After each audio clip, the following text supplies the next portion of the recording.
বর্তমান সরকারের নির্বাচনী ইশতেহার বাস্তবায়ন নিয়ে সংবাদ সম্মেলন অনুষ্ঠিত হয়েছে। বিস্তারিত থাকছে নিউজ ডেস্কে। বর্তমান সরকারের নির্বাচনী ইশতেহার ছিল ফ্যামিলি কার্ড, খাল খনন, বৃক্ষরোপণ, কৃষক কার্ড ও কৃষি ঋণ মওকুফ সহ বিভিন্ন বিষয় নিয়ে সংবাদ সম্মেলন করেছে জামালপুর জেলার তথ্য অফিস।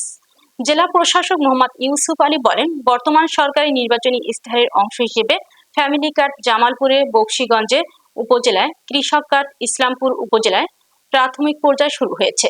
এছাড়াও খাল খনন প্রকল্প, বৃক্ষরোপণ ও কৃষি ঋণ মওকুফ বিষয়ে নানা বিষয় নিয়ে বিস্তারিত আলোচনা করেন তিনি।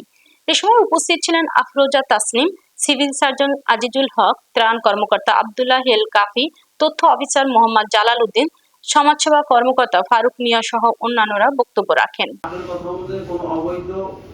সাধারণ সম্পাদক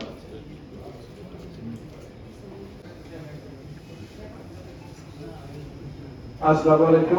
ইউনিয়নকে আমরা তিনটি ভাগে ভাগ করি, মানে তিনটি ব্লকে, এর মধ্যে আসসালামু আলাইকুম, আমি সাইমন সাব্বির প্রতিরোধে আমাদের ভিডিও রয়েছে।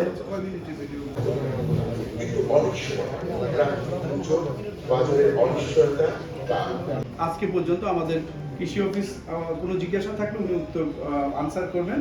পজ মেশিন 5টি, কিছু কার্ড অ্যাক্টিভ করা বাকি আছে 280টি।